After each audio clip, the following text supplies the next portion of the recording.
That scar across your chest, it isn't from an accident, is it?" The question froze the air in the small hospital room. The wealthy patient, his golden eyes gleaming under the fluorescent light, stared at the young nurse, who dared to speak aloud what the others only whispered. What if the stranger you were paid to care for carried a secret darker than the night itself?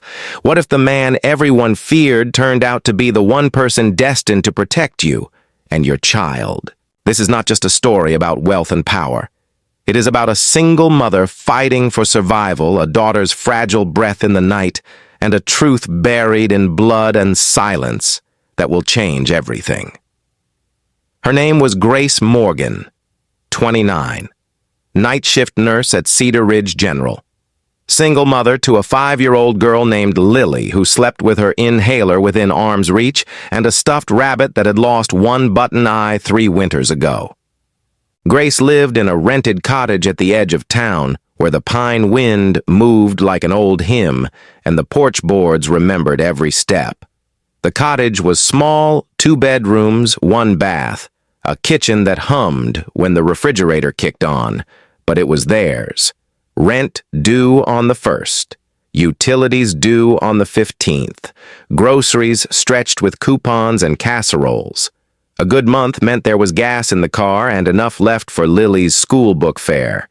A bad month meant grace notes like powdered milk and a silent prayer at the checkout line. Every evening before work, Grace set the mantel clock her grandmother had given her. Walnut case, hairline crack across the face, a soft tick that carried through the hallway like a heartbeat. Time is precious, her grandmother had said, pressing the clock into Grace's hands on a winter afternoon that smelled of cinnamon and Vicks. Spend it on what matters. Grace listened to that tick the way some people listen to church bells. It steadied her when the world ran too fast. Her days were measured in small, faithful rituals. Oatmeal with brown sugar for Lily, a thermos of black coffee for herself, a note in Lily's lunchbox with a crooked heart, and a reminder to breathe slow if gym class made her chest tight. The quick walk to Mrs. Patterson's next-door retired librarian guardian angel, who watched Lily during the hours when night and work overlapped. Then the drive to the hospital heater on high scrubs, folded in a tote bag shoes that had known too many hallways and too many floors slick with the unmentionable messes life can make. At Cedar Ridge, General Grace worked the hours few wanted. She turned patients every 2. She charted in neat, patient handwriting. She kept her voice low in rooms where fear was louder than any monitor. She knew how to shave a man's face when stitches ran along his jaw without tugging the wound. She knew how to find a child's vein the first time speaking in a steady rhythm, so the muscles loosened and the needle slid clean.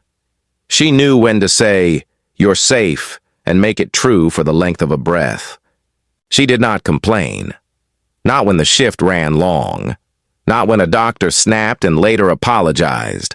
Not when the break room microwave burned the last cup of noodles and the vending machine jammed on her $1.50. The only time her hands shook was at home late when she opened the stack of envelopes on the counter rent electric Lily's asthma medication and weighed one against the other like stones. Then she would look at the mantel clock and breathe in time with the second hand. In, out. It helped. Lily had her mother's eyes and her own brave heart.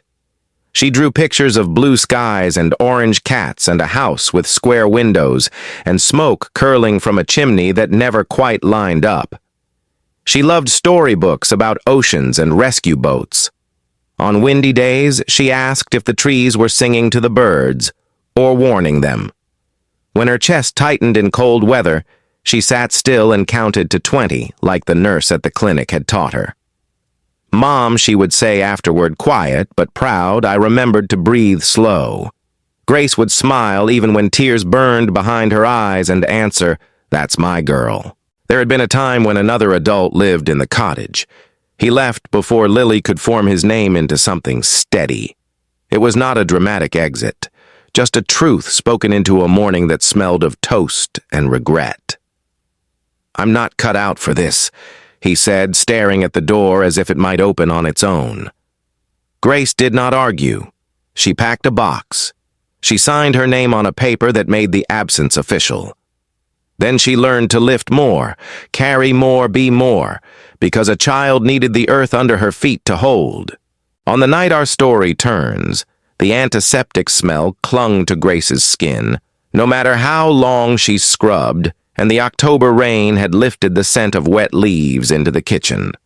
She hung her hospital badge on its hook, smoothed Lily's blanket, and set the mantel clock by 1 minute, the way she always did when she wanted the next day to arrive a little sooner.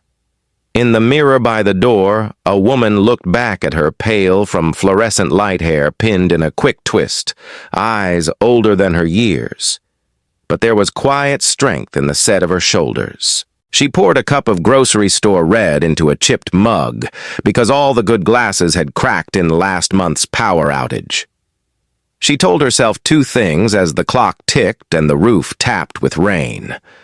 First, that tomorrow would be better. Second, that she could hold the world one more night. Outside, the wind pressed its palm against the dark. Inside, the clock kept time for the only 2 people who mattered. And somewhere not far from the cottage, a secret was already on its way to her door. Miles Blackwell did not like to be kept waiting. From the wide windows of his private office, the harbor spread beneath him like a chessboard. Cranes rose like skeletal fingers. Cargo containers stacked in red and gray rows, each worth more than most families saw in a year. The Blackwell estate had built its fortune on these docks, imports-exports freight that moved unseen but always profitable. His signature had passed across contracts that stitched the northern seaboard together like arteries pulsing with money and control. Tonight, the lights of Cedar Ridge glittered below, but Miles saw none of it. His attention was on the reflection in the glass, his own tall and tailored. The cut of his suit was deliberate black wool that absorbed light silk, tie the color of midnight. At 54, he wore his hair silvered at the temples, the kind of gray that looked expensive rather than earned. His jaw was clean, his smile calculated his gaze, an amber sharpness that rarely softened. The world called him a philanthropist. Newspapers ran his picture at charity galas, his hand resting lightly on the shoulder of a senator or bishop champagne flute tilted at the right angle for cameras. Yet in back rooms where contracts were signed in whispers and fortunes shifted in the time it took to pour a drink.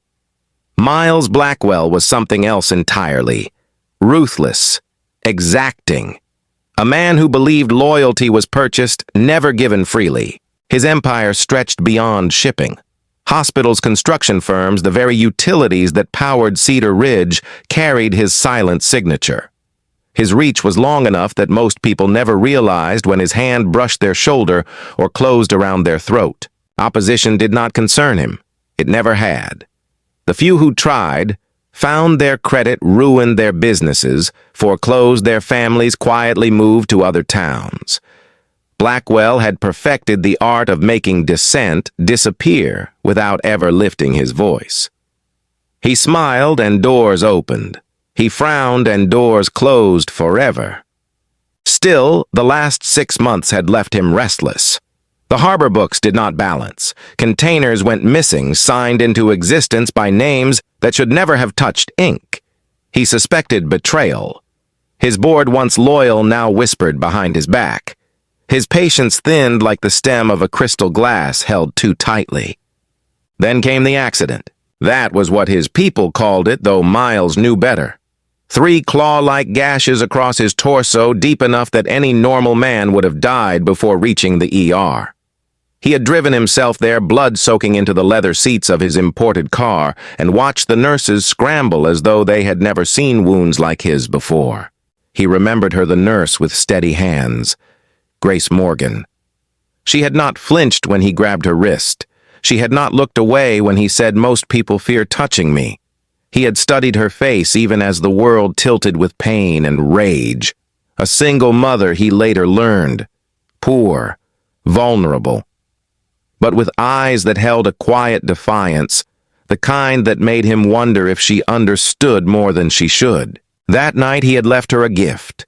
A check written in elegant script enough to silence questions, enough to buy loyalty. Money was a universal language, and Miles had spoken it fluently his entire life. But the unease lingered. Her gaze had not been the gaze of a woman bought. It had been the gaze of someone who might one day choose truth over silence. He could not allow that. The Blackwell estate itself mirrored the man who owned it, sprawling, immaculate, and fortified. Ivy crawled across stone walls. Security cameras blinked in rhythm with the stars.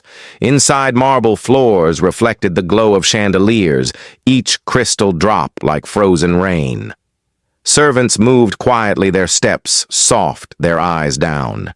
Every corner bore witness to power oil paintings of ancestors who had carved empires from wilderness portraits of men and women who had taught their descendants one lesson: mercy is weakness. Miles poured himself a measure of bourbon older than the hospital where Grace worked. He swirled the glass, watching the amber liquid catch the light. His wounds had healed too quickly even for a Blackwell. He knew the truth of what ran in his veins, truths the world would call superstition, lies whispered about shadow pines and bloodlines that refused to die. He had kept those truths buried for decades, but lately secrets stirred. And in the middle of it all stood a nurse in second-hand shoes who had seen too much and not enough. He smiled into the glass, the kind of smile that promised ruin. If Grace Morgan thought she could carry her quiet life untouched, she would learn what every opponent of the Blackwells learned. The family's reach extended everywhere, even into her little cottage with the ticking clock. Even into the fragile dreams of a child who folded paper boats and whispered about hope. The storm broke not with thunder, but with paperwork. Grace had just finished her second night shift in a row when the call came from the hospital administrator's office. "Mr. Blackwell has requested you personally," the secretary said, her voice carrying that clipped tone of someone unused to being questioned. "Conference room 4. Immediately." Grace almost laughed. She was still in scrubs, her hair pulled back, dark circles under her eyes. Whatever this was, she knew it wasn't routine, but she went because saying no to the Blackwell name wasn't something people in Cedar Ridge did. The conference room was too large for one man. A polished mahogany table stretched across it, reflecting the sterile light of the fixtures above. Around it sat 3 members of the hospital board, men in suits that cost more than Grace made in a month. At the head sat Miles Blackwell himself, his amber gaze fixed on her as though she were a specimen pinned beneath glass. "Miss Morgan," he said smoothly, gesturing to the empty chair across from him. "Please sit." Her legs were tired, but she remained standing. "I have a shift starting in 6 hours. If this is about patient care—" "This is about discretion," Blackwell interrupted, sliding a folder across the table. "Inside, you'll find a confidentiality agreement, standard practice when employees come into contact with sensitive cases." Grace did not move to touch it. Sensitive cases don't usually come with checks written in personal ink. A flicker of irritation crossed his face, gone so quickly she wondered if she'd imagined it. "You received my gift, then." 3 months' salary, Grace said quietly, "and a note asking for my silence. I didn't cash it." The board members shifted, eyes narrowing as though she had spoken something indecent. Blackwell leaned back, folding his hands. "That was a mistake." Grace swallowed, pulse quickening. "What exactly do you expect me to stay silent about? That your wounds didn't come from a car accident, that they healed at a speed no doctor can explain." The silence in the room thickened, pressing against her lungs. One of the board members muttered, "She knows too much." Another hissed, "She doesn't understand what she's toying with." Blackwell's gaze never wavered. "I expect you to sign the papers, to accept the compensation, and to keep your life exactly as it is, quiet, small, untouched." Grace lifted her chin. "And if I don't?" That was when the photograph slid across the table. A picture of Lily, her daughter, walking to school with her rabbit backpack. Mrs. Patterson waving from the porch. The image was crisp, recent, taken without their knowledge. Grace's blood turned to ice. "You had someone follow my child." Blackwell's voice dropped smooth as poison. Understand this, Miss Morgan. I don't make threats, I present realities. If you sign, your daughter remains safe. If you refuse... He let the silence complete the sentence. Her throat tightened. She wanted to lunge across the table to claw that smirk from his face, but her legs locked beneath her. You think you can terrify me into obedience? I don't think Blackwell set his eyes glinting. I know. The board members chuckled low and cruel. One leaned forward. She's a nurse. Replaceable. Single mothers don't fight billionaires. Grace's hands trembled, but her voice steadied. You're wrong. Nurses fight every day. We fight for breath, for minutes, for heartbeats. We fight when no one else will. The laughter faltered. Blackwell's smile thinned. Defiance may flatter your pride, Miss Morgan, but it will not protect your daughter. He tapped the folder. This contract will last chance. The clock on the wall ticked each second, a hammer in her ears. Grace stared at the folder, then at the photo of Lily. For a moment, the world blurred. She saw her grandmother's cracked mantel clock at home ticking steady. Spend it on what matters. Her hand hovered above the folder, then stopped. I won't sign lies, she whispered. The room went still. One of the board members slammed his palm on the table. She doesn't understand what she's inviting. Blackwell leaned forward, his gaze sharp enough to cut. Then let me make it plain. From beneath the folder, he drew another photograph. This one older. A woman Grace had never met, wearing a wool shawl frayed at the edges. The resemblance to Grace was faint, but unmistakable. She once worked for my family, Blackwell said softly, almost with satisfaction. She disappeared after crossing us. You wouldn't want history to repeat, would you? Grace's breath caught. The shawl. Her grandmother's shawl hanging in her cottage hallway even now. The room was silent, except for the hum of the lights. And in that silence, Grace realized this wasn't just about her.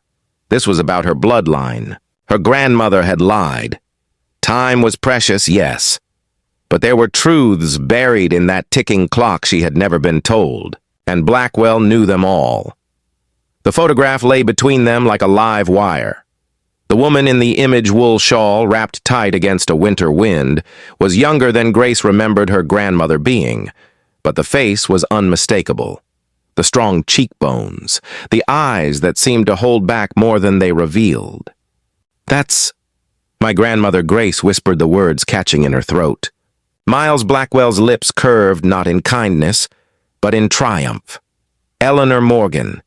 Though in her younger years she was Eleanor Whitmore, my father's secretary, my family's most trusted aide, until she betrayed us. Grace's pulse hammered. You're lying! She raised me! She never worked for you! Blackwell slid another paper from the folder, an old employment record stamped with Hart and Blackwell Shipping 1967. She worked for us for more than a decade. Your grandmother knew every ledger, every contract. She saw everything. Grace shook her head, backing a step from the table, as though distance could protect her from the weight of his words. She told me she was a teacher. She said she met my grandfather at the county fair. She never. People reinvent themselves. Blackwell cut in smoothly, but paper doesn't lie. He tapped the document. Your grandmother knew secrets about this family that could have destroyed us, and she paid the price for opening her mouth. Grace's breath grew ragged. She said time was precious.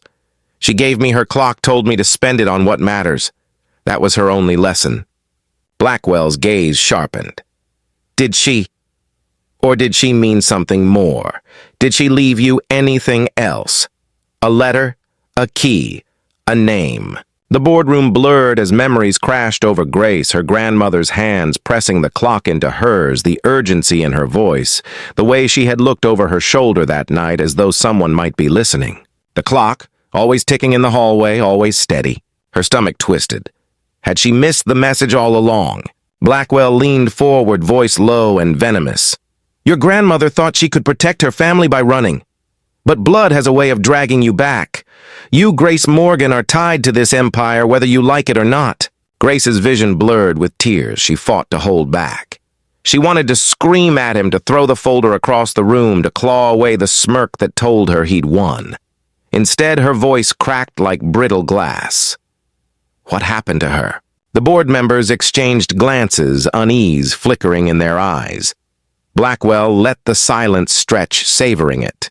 Finally, he said, "Let's just say she chose exile over obedience, and exile is another word for slow death." Grace staggered back as if struck.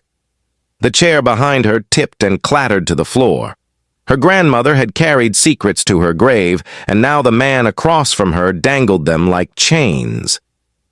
One of the board members' voice, oily with contempt, added, "History repeats itself, Miss Morgan. Women in your family have a way of stepping out of line." Her palms burned with heat as fury rose in her chest. But beneath the anger, a deeper ache pulled at her grief for the grandmother she thought she knew and terror at what else she might discover. Blackwell watched her closely, eyes gleaming. "You see, Miss Morgan, this isn't about your silence anymore. It's about your bloodline. Your grandmother failed to destroy us. You won't make the same mistake." Grace's throat worked as she forced out the words. "I won't be part of your empire. Not for money, not for fear." He smiled thinly. "You already are." The clock on the wall ticked once loud as a hammer. And in that tick, Grace understood the shawl, the clock, the stories whispered at bedtime. They weren't just family keepsakes. They were fragments of a buried truth. Her grandmother hadn't just been a nurse's widow. She had been part of a battle Grace never knew existed. And now Grace was standing where Eleanor once stood, cornered, defiant, trembling but unbroken.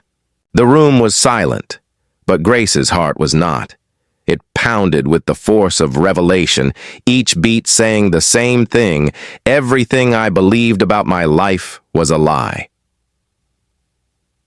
The next morning, the October sky hung low and gray, a lid pressing down on the city. Grace walked past the stone columns of Blackwell Tower with the weight of 2 lives on her shoulders, her grandmother's and her own.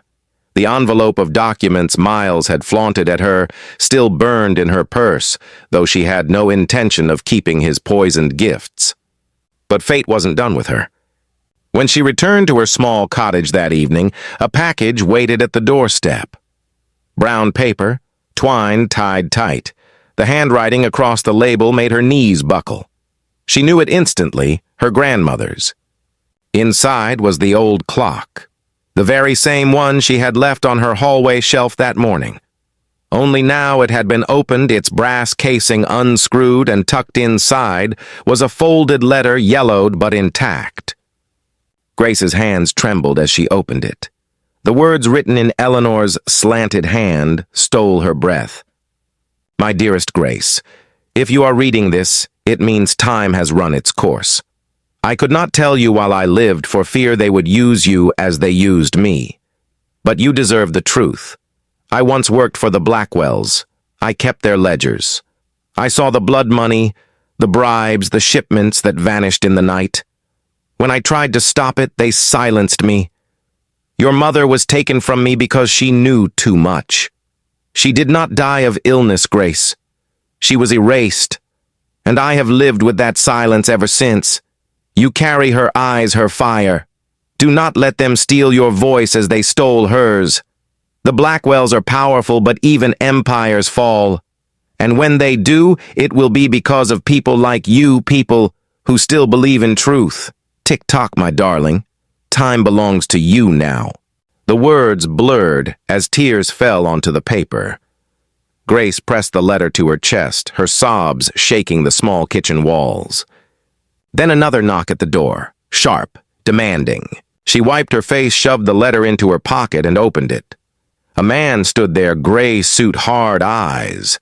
Not Miles Blackwell. Someone older. Someone she recognized only from old photographs in newspaper archives. Henry Blackwell, Miles's uncle, the true architect of the empire. "Your grandmother wasn't wrong," Henry said quietly, his gaze heavy with age and regret. I silenced her. Not Miles, not his father, me, because she loved someone she wasn't supposed to love. My brother. Grace's breath caught. "You're telling me?" He nodded, his mouth trembling. "Eleanor wasn't just a secretary. She was family. And you, Grace, you're a Blackwell by blood." The room swayed, her grandmother's letter burning in her pocket. The old man's confession clashed with every shred of loyalty she'd carried to her grandmother's memory. "You ruined her life," she whispered, fury shaking her voice. "You took her daughter, my mother, from her. From me." Henry's eyes glistened with something dangerously close to tears. "I thought I was protecting the family name, but all I did was destroy it. Miles doesn't know. If he did, he'd never let you walk free." The kitchen clock ticked louder, louder, time pressing her forward. For the first time, Grace saw Miles not as a predator, but as a pawn. The real monster had stood before her door, gray hair, heavy crown of guilt. But Henry's hand shook as he extended another envelope. "This is everything. The ledgers, the bribes, proof of what they built this empire on. You could burn us to the ground with it. But be careful, child. Once you open this, there's no turning back." Grace's chest heaved with the weight of the choice. Revenge, justice, survival, all tangled together. Her grandmother's words whispered back to her from the letter, "Do not let them steal your voice." For the first time in her life, Grace Morgan realized she wasn't powerless. She held the truth. She held time. And she held the key to an empire's collapse. The fire crackled in the cottage fireplace as Grace sat at the small wooden table, two envelopes in front of her, the check from Miles Blackwell promising comfort but demanding silence, and the thick packet from Henry filled with proof that could dismantle the empire. Her daughter Lily stirred softly in the next room, the rhythm of a child's sleep anchoring Grace to what mattered most. She brushed her fingers over her grandmother's clock, its steady tick a reminder of every sacrifice Eleanor had made. Justice, safety, truth, they rarely walked hand in hand. If she exposed the Blackwells, she would risk everything: her job, her daughter's security, even their lives. But if she stayed silent, she would betray not just Eleanor's memory, but herself. The wind outside rattled the window panes, echoing the storm inside her chest. Grace closed her eyes and whispered into the night. "Grandma, what would you have me do?" The clock ticked on. No answer came. Only the sound of time moving forward, uncaring, unstoppable. She reached for one envelope, then stopped, reached for the other, then hesitated. The choice was hers and hers alone. Would she burn the Blackwells with the truth, or bury it all to keep her daughter safe? In the end, is family defined by the blood that binds us, or by the courage to protect those we love? The screen fades to black.